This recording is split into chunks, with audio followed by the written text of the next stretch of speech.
몇 해 전에 저희 교회 한 장로님께서 저에게 흑백 동영상을 하나 보내주셨는데 보니까 너무 반가운 게 제가 자랐던 이 목동 사거리 70년대 그 사진 동영상 어떻게 구했는지 보내주셨어요. 거기 보니까 세상에 제가 학교 다니던 거리가 나오고 제가 섬겼던 교회도 나오고 요 동네 사시는 분들 알 거예요. 그 세풍운수, 중부운수 111번, 211번 이 동네 안 사셨어요?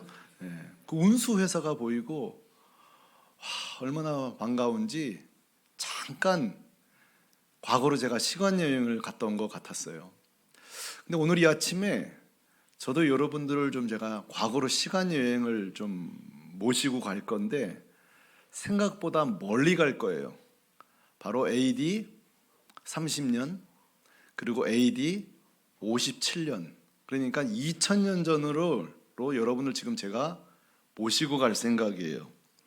자, AD 30년으로 가봅시다. 이때가 바로 예수님이 십자가에서 잡히시기 전날 밤입니다. 예수님은 죽음을 앞두고 여러분 뭘 하셨을 것 같으세요?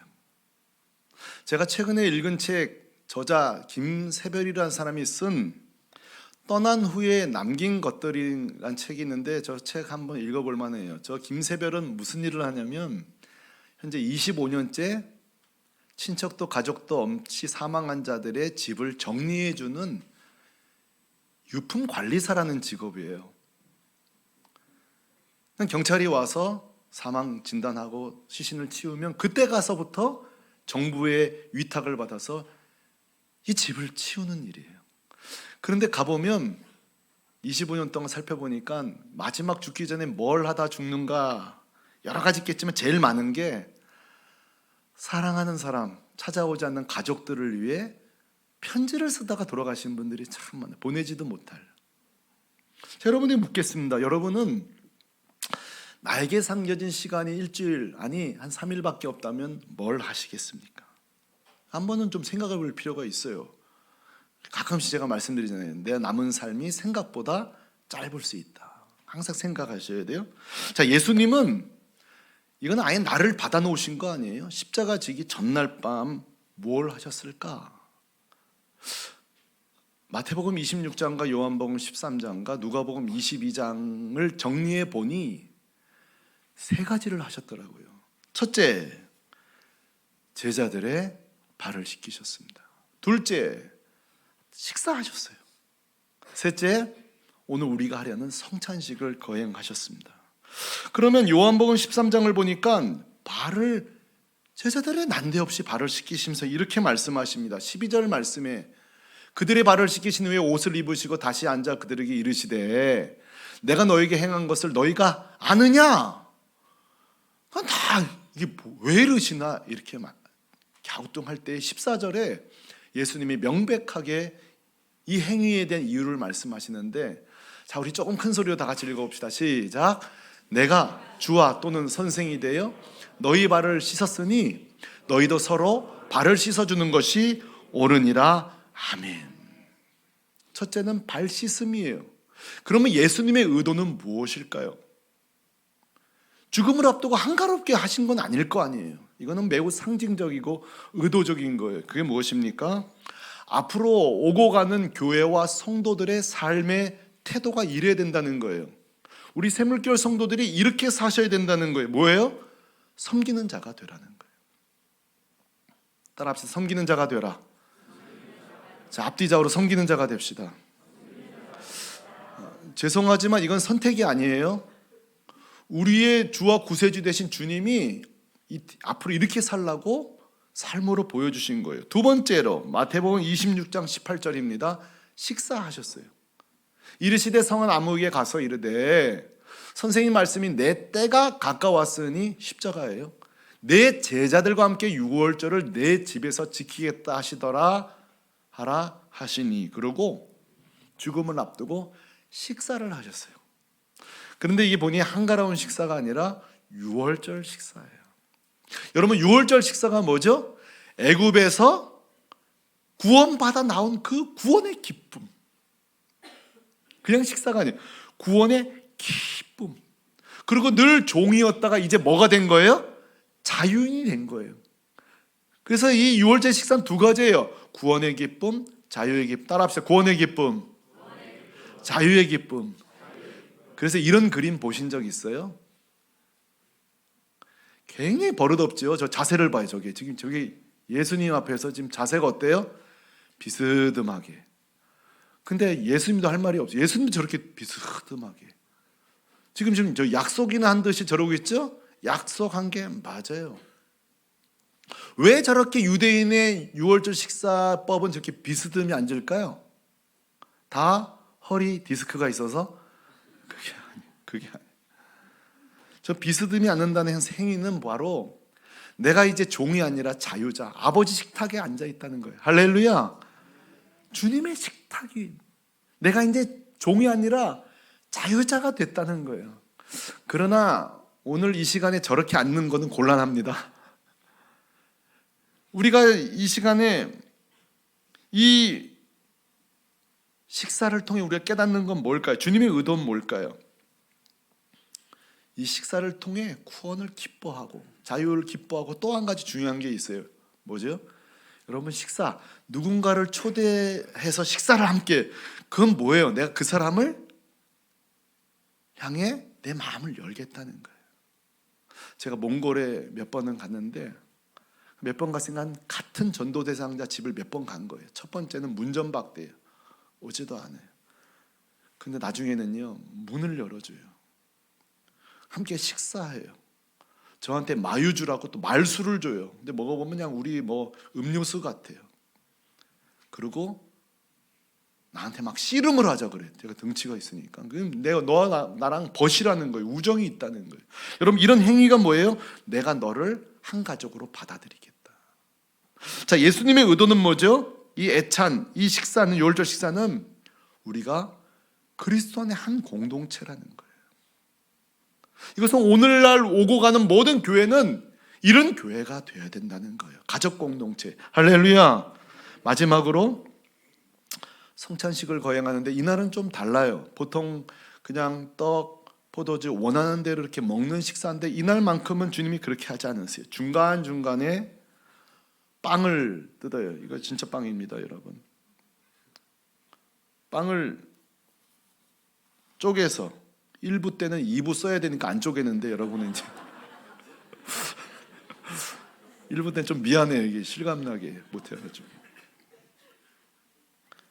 이렇게 뜯어가지고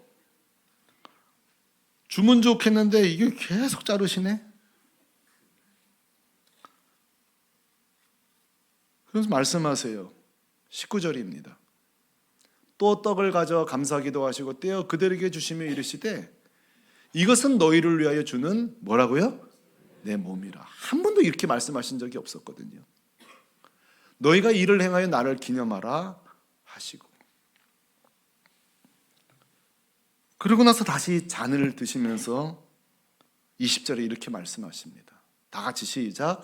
저녁 먹은 후에 잔도 그와 같이 하여 이르시되 이 잔은 내 피로 세우는 새 언약이니 곧 너희를 위하여 붓는 것이라. 아멘. 묻겠습니다. 이게 주님의 살이래요. 이게 주님의 피래요. 그 당시 제자들이 이걸 온전히 이해했을까요? 다시 묻겠습니다. 우리 샘물교회 성도들은 이 사실을 이해합니까? 이해하십니까? 이 떡이 왜 예수님의 살이요? 이 포도주가 왜 예수님의 피입니까? 한나절 뒤에 있을 예수 그리스도의 십자가 위에서 갈기갈기 찢기실 그 몸이 저와 여러분의 영원한 양식이 되어 주셨습니다. 그 십자가에서 무자비하게 물과 피를 흐를 동안 아무도 내려주지 않은 그 십자가에서 끝까지 물과 피를 흘린 그 피가 저와 여러분의 모든 죄를 덮는 영원한 대속의 피가 되셨습니다. 오늘 우리가 성찬에 참여하는 이유, 그 당시 마지막 십자가를 앞두고 주님이 성찬을 한 이유는 뭐예요? 앞으로 오고 가는 모든 교회의 중심은 십자가라는 거예요. 복음이라는 거예요. 모든 교회의 사명은 복음이어야 된다는 거예요. 예수님은 성찬식을 이 죽음을 앞두고 세 가지를 우리에게 보여주셨습니다. 따라합시다. 섬기는 자가 되라, 가족 공동체가 되라, 복음 중심으로 살라. 자, 질문해봐요. 우리 교회에게. 이게 AD 30년이에요. 다시 조금 30년 뒤로 가보. AD 57년 고린도 교회 성찬식으로 가보십시다. 고린도 교회가 30년이 지난 뒤에 고린도 교회도 성찬식이 있었습니다. 그런데 뭔가 문제가 생긴 것 같습니다. 왜냐하면 바울이 이 성찬식을 향해서 잘했다 하지 아니하시고 17절 칭찬하지 아니하나니. 저는 오늘 여러분을 칭찬합니다. 지금 오늘 예배드리는 태도, 자세 모든 게 성찬을 향해서 집중하고 계세요. 근데 바울은 지금 고린도 교회 성찬식을 향해서 칭찬할 수가 없대요. 그 이유 18절에 첫 번째 칭찬할 수 없는 이유가 이렇게 말합니다. 먼저 너희가 교회 모일 때에 너희 중에 뭐가 있다고요? 분쟁이 있다. 실컷 싸우다가 뭐야 성찬식 해야 돼? 또 모이는 거예요. 이게 의미 있어요?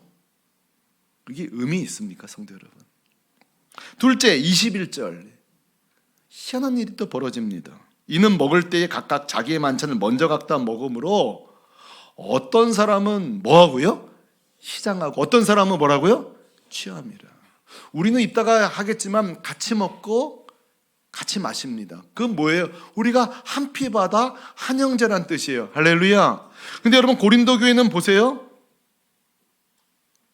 이 떡은 행위가 필요하거든요. 이건 주님의 살입니다. 피입니다가 아니라 식사만 남아있는 거예요. 이제 그냥 먼저 오는 순대로 먹고 나니 먹을 게 없는 거예요. 마실 게 없는 거예요. 자, 그러면 예수님의 식사와 이 죽음 전의 모습과 고린도 교회를 제가 비교해 드릴게요. 예수님이 AD 30년에 보여준 식사는 섬김이 있어요. 발을 씻고 복음이 있어요. 가족 공동체 식사예요. 그래요, 안 그래요? 맞죠? 그러면 27년 뒤 어떻게 변질됐는지 봅시다. 고린도 교회 발 씻는 거 없어요. 십자가도 언급도 안 돼요. 그냥 뭐만 남았어요? 식사만 남은 거예요. 단순 식사만 남은 거예요. 자, 이게 오늘날 우리 교회들의 모습이에요. 한번 질문해 볼게요. 세 가지. 우리 새물결 교회는 섬기는 성도입니까? 섬기는 교회입니까? 우리 교회 요즘 새가족들이 계속 오시는데 여기도 새가족들이 계신데 제가 물어볼게요. 여러분은 우리 교회를 왜 선택하십니까? 많은 분들이 그래요. 이 교회에 가면 날 잘 섬겨줄까? 그리고 찾아와요. 저는 희한한 사람도 받았어요. 자기가 성격이 보통이 아닌데 저 담임 목사님 날 품을 수 있으면 대단한 목사라 그 교회 갈 거래요. 나 같은 사람을 품을 수 있는 교회 난 갈 거래요. 자기가 변할 생각, 자기가 섬길 생각 안 해요. 수요자로 오는 거예요. 섬김 수요자로. 내가 섬긴 공급자가 될 생각이 없는 거예요. 누가 날 잘 섬겨주나 이렇게 말이죠. 우리 가족 공동체입니까? 식사할 때 아이고 누구 집사님 안 오셨네. 옆에서 거기는 원래 안 오잖아. 그래도 한 번 더 연락해. 이게 가족 공동체. 우리 보면 늘 빠지는 분이 있거든요. 근데 그거 아세요? 내가 안 가지만 또 연락 오긴 기다립니다. 희한해요. 또 난 안 가지만 또 관심은 받고 싶어요. 그러나 어느 날 또 그렇게 연락 자꾸 주다 보면 나가게 되는 거예요. 우리는 끼리끼리 공동체인가? 식상 공동체인가? 마지막으로 우리는 복음 공동체인가? 자, 우리는 교회 모임입니다. 우리는 사람 사는 곳이니까 오면은 집 얘기, 전세 얘기, 주식 얘기, 나라 얘기, 정치 얘기 다 하는데 진짜 교회는 마지막 우리는 복음으로 이야기를 끝내야 됩니다. 할렐루야. 교회는 그것이 교회입니다. 우리의 모임은 어떤가 한번 생각해 보세요. 자, 바로 이것이 오늘 우리가 2000년 전 과거로 시간 여행을 한 이유입니다. 그 2000년 전과 우리를 한번 비교해 보세요. 우리 자신을 비교해 보세요. 여전히 내가 깍쟁이로 살아가고 있지 않습니까? 제가 청년부 사역자 할 때 요맘때가 제일 힘들어요. 목사님, 저 목장 샘터 바꿔주세요. 나 저 오빠랑은 도저히 못하겠어요. 다른 구역으로 보내주면 제가 뭐라 하는지 아세요? 바꿔주긴 할 텐데 거기 가면 그 오빠보다 10배 센 애가 기다리고 있을 거야. 여러분, 사람은 사람들과 똑같아요. 다 죄인들이고 다 죄덩어리고. 그렇지 않아요? 웬만하면 버텨보세요. 사람이 언젠가 안 변하겠어요? 우리가 좀 버거운 사람을 수용해 보는 거, 이게 오늘 성찬의 정신이에요. 교회에 섭섭한 일도 있고 속상한 일도 있지만 사실 예수님처럼 섭섭할 사람이 있을까요? 예수님처럼 억울한 죽음이 있을까요? 한번 꼴딱 침 삼켜보고 한번 버텨보는 거죠. 그게 성찬의 정신이에요. 오늘 우리가 성찬식을 거행할 텐데 사실 지금 58분의 성찬식은 15분이면 끝나요. 그 성찬식 참여하고 또 우리는 또 얌체의 삶으로 또 싹 돌아가 버리고 말 거예요. 그러지 마시고 오늘 성찬을 참여하면서 주님, 내가 섬기는 자가 되겠습니다. 내가 가족 공동체가 되겠습니다. 복음을 위해 살겠습니다. 결심하는 복된 시간 되기를 우리 주 예수 그리스도의 이름으로 축복합니다.